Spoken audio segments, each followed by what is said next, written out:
अस्सलाम वालेकुम, welcome to Harvard academy. आज का हमारा टीचिंग टेक्निक्स और मेथोडोलॉजी के टॉपिक्स में से अगला टॉपिक जो है वो डिमॉन्स्ट्रेशन एंड एक्सप्लेनेशन है। लास्ट टाइम हमने लेक्चर बेस्ड जो हमारा टीचिंग मेथोडोलॉजी उस पर बात की थी। आज हमारा है उसके अंदर फर्दर डिमॉन्स्ट्रेशन एंड एक्सप्लेनेशन। अच्छा, यहाँ पे थोड़ा सा दोनों के दरमियान में वर्ड्स में फ़र्क कर लेना यहाँ पे ज़रूरी है, उसके बाद आपकी अंडरस्टैंडिंग ज़्यादा क्लैरिटी के साथ आगे चलेगी। डेमो, आपने वर्ड शार्ट सुना होगा। डेमो का मतलब होता है कि कोई प्रैक्टिकली करके दिखाए। अगर आपको एक टीचर क्लास के अंदर आके कोई एक्सपेरिमेंट करके दिखाता है कि जी ये चीज़ ऐसे करनी, ऐसे करनी, ऐसे करनी, इसको हम कहेंगे डेमो। अब उस डेमो की एक्सप्लेनेशन करना कि ये चीज़ है, ये फ़लाँ चीज़ है, इसको इस तरीके से उसके फर्दर प्रोसीजर डिटेल्स को डिस्कस करना, या जो भी फिनोमेना डिस्कस हो रहा है उसके बारे में मज़ीद एक्सप्लेन करना, वजाहत करना, वर्बली जो कि होता है, साथ में थोड़ी सी जो विजुअल एड्स ऐड कर दिए जाते हैं, उसको हम कहते हैं एक्सप्लेनेशन। डिमॉन्स्ट्रेशन में प्रैक्टिकली लाजमी इन्वॉल्वमेंट होती है, यानी कि कुछ ना कुछ आप करके दिखाते हैं, या फिर कोई ऐसी वीडियो दिखा सकते हैं जिसके अंदर कोई चीज़ होती हुई दिखाई दे जो आप पढ़ाना चाहते हैं, समझाना चाहते हैं। तो जब आप जो चीज़ आपका टॉपिक हो उसके रेलेवेंट कोई वीडियो दिखाते हैं, कोई आप जो स्टूडेंट्स हैं उनको कोई एक्टिविटी दे देते हैं, वो करके दिखा देते हैं बाकी स्टूडेंट्स को, या फिर टीचर खुद कोई ऐसी एक्टिविटी करके दिखा देता है, तो उसको हम कहेंगे डेमो। और जबकि उसी की वजाहत करना जो कि ज़्यादातर वर्बल ही होता है और उसमें कुछ विजुअल एड्स हो जाते हैं, मतलब उसमें कुछ तस्वीरें ऐड कर लेते हैं, कोई डायग्राम ऐड कर देते हैं, तो उसको हम कहते हैं एक्सप्लेनेशन। जब दोनों वर्ड्स की आपको अलग अलग से समझ आ जाए तो इसकी फिर फीचर्स क्या होते हैं, उसमें रोल किसका क्या होता है, तो वो सारी चीज़ें हमने डिस्कस करनी है। अगर हम टॉपिक को इंट्रोडक्शन के हवाले से कि डिमॉन्स्ट्रेशन और explanation refers to a pedagogical approach, वही बात है, एक टीचिंग का एक ये मेथड है वेयर टीचर प्रेजेंट्स कंसेप्ट। कौन कंसेप्ट प्रेजेंट करता है? टीचर कंसेप्ट प्रेजेंट्स करता है, प्रोसेसेस और उसका प्रोसेस क्या है, और स्किल्स बाय शोइंग, और जो भी उसके लिए हुनर चाहिए, by showing and explaining them to the students, और वो स्टूडेंट्स को दिखाता भी है, शो करता है उस चीज़ को, फिर एक्सप्लेन करता है। This method focuses on active involvement of teacher. तो इसमें टीचर बहुत एक्टिव होता है, यानी कि उसको बड़ी एक्सटेंसिव एक्सरसाइज साथ में लेके चल रहा होता है, प्रोसेसेस बताता है, मतलब ये कि बड़ा इन डेप्थ टीचर चला जाता है इन guiding students through the learning process, primarily through the following steps.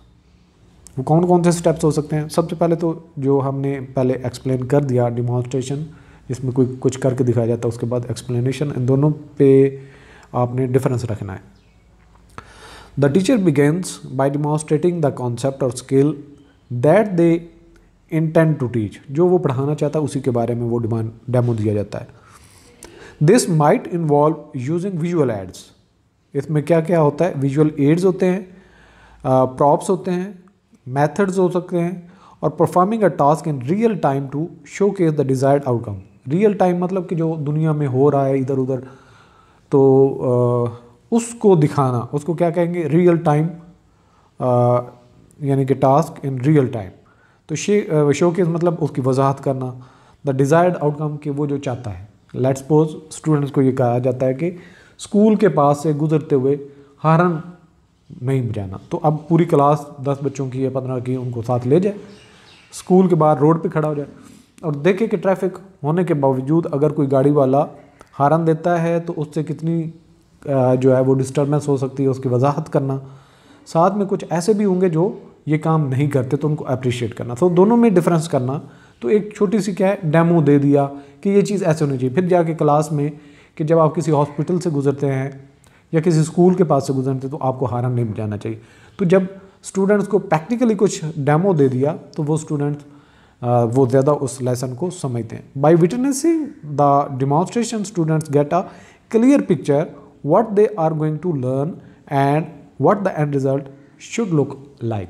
तो जब ऐसा प्रैक्टिकल करके दिखा दिया जाता है या डिमॉन्स्ट्रेशन दे दिया जाता है तो उसके बाद स्टूडेंट्स की बड़ी क्लियर अंडरस्टैंडिंग हो जाती है, वो टॉपिक को टोटली अंडरस्टैंड कर लेते हैं। अब अगली बात आ जाती है एक्सप्लेनेशन की, कि वही बात जो प्रैक्टिकली करके दिखाई है उसके बैक एंड पे क्या होता है, क्या नॉलेज होना ज़रूरी है, क्या क्या चीज़ हो रही होती है, उसमें रोल कौन से हैं, सारी गाइडलाइन जो देनी होती है वो होती है उसकी वजाहत करना, एक्सप्लेन करना। After the demonstration the teacher provides a detailed explanation of the understanding principles, steps and process involve in the concept of और स्किल्स। आप ये भी देख सकते हैं कि किसी लैब में जब स्टूडेंट्स को टीचर लेके जाते हैं तो वहाँ पे कुछ पहले प्रैक्टिकल करके दिखाया जाता है, फिर बताया जाता है कि ये चीज़ ऐसे ऐसे करनी है। This explanation is usually verbal and may be accompanied by additional visual aids or diagrams to enhance understanding. The teacher breaks down complex ideas into simple parts, making it easier for students to grasp the content. तो content को grasp करने में उसकी help हो जाती है। सो ये तो हमने बता दिया कि एक टीचर जब ट्रेडिशनल वे में पढ़ाते हैं तो उसमें एक एलिमेंट ये भी होता है डिमॉन्स्ट्रेशन और एक्सप्लेनेशन। इन दोनों को हमने बता दिया अलग अलग कि डिमॉन्स्ट्रेशन क्या होता है, एक्सप्लेनेशन क्या होता है। तो अब डिमॉन्स्ट्रेशन और एक्सप्लेनेशन के जो की फीचर्स हैं उसके हम बात कर लेते हैं। टीचर सेंटर्ड अप्रोच, यानी कि इसमें टीचर का मेन रोल होता है, टीचर एक्टिवली कर रहा होता है सारा कुछ, तो इसमें टीचर बहुत एक्टिव होता है, इसलिए इसको हम कहते हैं टीचर सेंटर्ड अप्रोच होती है ये। This method places the teacher as the central source of knowledge and guidance.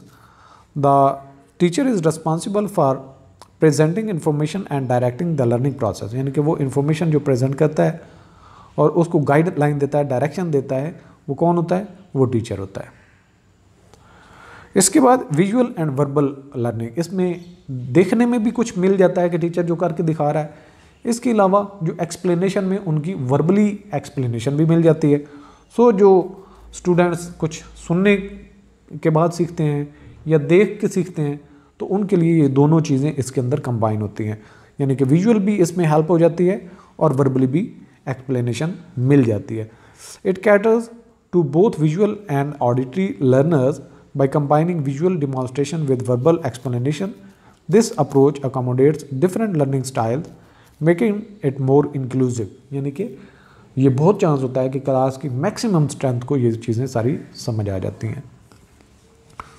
अब आ जाता है क्लैरिटी एंड अंडरस्टैंडिंग। जब इस मेथोडोलॉजी को अडॉप्ट किया जाता है तो जो स्टूडेंट्स हैं उनको प्रैक्टिकली पता चल जाता है और उनको क्लियर हो जाता है कि टीचर क्या समझाना चाह रहा है, क्या पढ़ाना चाह रहा है, और उसके प्रोसेस की कंप्लीट अंडरस्टैंडिंग भी हो जाती है। तो ज़्यादा चांसेस होती है ना कि जो टॉपिक आप डिमॉन्स्ट्रेशन और एक्सप्लेनेशन की मदद से लेके चलते हैं उस टॉपिक की स्टूडेंट्स को ज़्यादा क्लैरिटी और अंडरस्टैंडिंग हो जाती है। Through the combined demonstration and explanation, students are exposed to multiple modes of understanding. They can observe the concept in action, यानी कि जो concept होता है इनफैक्ट उसका एक्शन भी देख लेते हैं कि वो एक्टिविटी कैसे हो रही है, and gain insight into the theoretical foundation. और जब उसकी एक्सप्लेनेशन होती है तो उसकी जो थ्योरी होती है बैक एंड पे, जो जिसके पीछे एक पूरा लॉजिक होता है, हिस्ट्री होती है, या जो इन लिटरेचर प्रीवियस स्टडीज़ में या जो प्रैक्टिकली दुनिया में होता आ रहा है वो एक थ्योरी बन जाती है, तो उस थ्योरी को भी अंडरस्टैंड करना आसान हो जाता है स्टूडेंट के लिए। इसके अलावा डिमॉन्स्ट्रेशन इमीडिएट फीडबैक, यानी कि फ़ौरन से जब आप कोई डेमो देते हैं, एक्सप्लेनेशन करते हैं साथ में, तो स्टूडेंट के बहुत सारी क्यूरीज, सवाल जवाब जो है वो फ़ौरन आ जाते हैं, टीचर के साथ वो बिल्कुल इंटीग्रेट हो जाते हैं, और जहाँ जहाँ पे उनको क्यूरी होती है या कोई प्रॉब्लम होता है तो वो फ़ौरन से रिएक्ट करते हैं किसी भी तरह से। As the teacher demonstrate the concept, students can ask questions and seek clarification in real time. This immediate interaction facilitates better comprehension and addresses doubts promptly. जो भी उनके शकू को शुबात होते हैं उनको फ़ौरन एड्रेस भी कर दिया जाता है through teacher. So hands on learning if applicable, कि अगर आपने डेमो भी दिया और उसकी एक्सप्लेनेशन भी दी, तो अगर आपको टाइम इजाज़त देता है, रिसोर्सेज आपको इजाज़त देते हैं, आपको इन्वायरमेंट सपोर्ट करता है, तो आप उन बच्चों से प्रैक्टिकल भी करवा सकते हैं, जैसा कि कंप्यूटर लैब में अक्सर होता है, टीचर बताता है, एक्सप्लेन करता है और उसके बाद उनको कहा जाता है कि अब ये एक्सरसाइज खुद करें। इसको कहते हैं hands on learning. So depending on the subject the method might involve hands on activities following the demonstration and explanation. This helps solidify understanding through practical application. तो टॉपिक की कंप्लीट ग्रिप हो जाती है जब आप स्टूडेंट से भी वो काम करवा लेते हैं, तो स्टूडेंट को ये पता चल जाता है कि मैंने ये काम ऐसे करना। इसके अलावा इफ़ेक्टिव फॉर कम्प्लेक्स कॉन्सेप्ट, जब कोई मुश्किल चीज़ होती है जो बच्चों का प्रैक्टिकल लाइफ में इतना एक्सपीरियंस नहीं होता, वो चीज़ों को लर्निंग कर रहे होते हैं, दुनिया के जितने मामलात होते हैं, तो जो चीज़ आप एक कम्प्लेक्स प्रोसीजर्स वाली होती है जिसमें स्टूडेंट्स को आप एक स्टेप बताते हैं, दूसरे के बाद तीसरा, चौथा, पाँचवा, सो कई स्टेप्स इन्वॉल्व होते हैं, तो स्टूडेंट उन सब चीज़ों को थियोरेटिकली या वर्बली फॉलो नहीं कर पाता। सो जब आप उनका प्रैक्टिकल करके कोई डेमो देते हैं और फर्दर उसकी फिर एक्सप्लेनेशन करते हैं तो बहुत मुश्किल टॉपिक भी आसान हो जाता है। सो ये जब भी आपको कोई मुश्किल टॉपिक हो तो उसमें डेमो और एक्सप्लेनेशन की हेल्प लेके उस मुश्किल टॉपिक को आसान कर सकते हैं। It is particularly effective for teaching complex और abstract concept that may be difficult to understand solely through reading or independent study। यानी कि अकेले बैठ के स्टडी करने से या सिर्फ टीचर के थ्रू रीड कर देने से जो चीज़ें समझ नहीं आने वाली होती उनका डेमो और प्रैक्टिकल करने से आसान हो जाते हैं। सो अगर हम अपने टॉपिक को यहाँ पे कंक्लूड करें, while the demonstration and explanation method has been widely used in traditional teaching, it's worth noting that educational approach have evolved over time. Modern teaching methods often emphasize student-centered learning, active management, and interactive techniques to foster deeper understanding and critical thinking. However, the demonstration and explanation approach still holds value in scenarios where visualizing processes and receiving direct guidance from the teacher are crucial for effective learning. तो बहुत जिद्दत भी आ गई है learning के process में, लेकिन इसके बावजूद डेमो और एक्सप्लेनेशन की अपनी जगह पे जो है वो अहमियत आज भी है और इनके ज़रिए से ही किसी टॉपिक को या जो एक लर्निंग का प्रोसेस है वो कंप्लीट किया जा सकता है। सो अब इसी टॉपिक के बेसिस पे हमने क्विज सॉल्व करनी है। So let's move. Question 1, what is the primary focus of the demonstration and explanation pedagogical approach in traditional teaching methods? Options: encouraging independent study. Option B, promoting group discussions. Option C, guiding students through the learning process.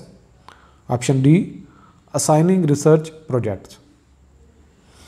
Right option is C, guiding students through the learning process. Question 2, what is the first step in the demonstration and explanation method? Option A, providing immediate feedback, engaging in group activities, demonstrating concepts or skills, assigning reading material. Right option is C, demonstrating concepts and skills. Question 3, how does the teacher enhance understanding in explanation? Step of this method. Options: by asking students to complex assignments, by providing theoretical readings, by using visual aids and diagrams, by conducting quizzes. Right option is C, by using visual aids and diagrams. Question 4, which learning styles does the visual and verbal learning feature of this method accommodate? Options: visual and kinesthetic learners, visual and auditory learners, auditory and kinesthetic learners, auditory and tactile learners.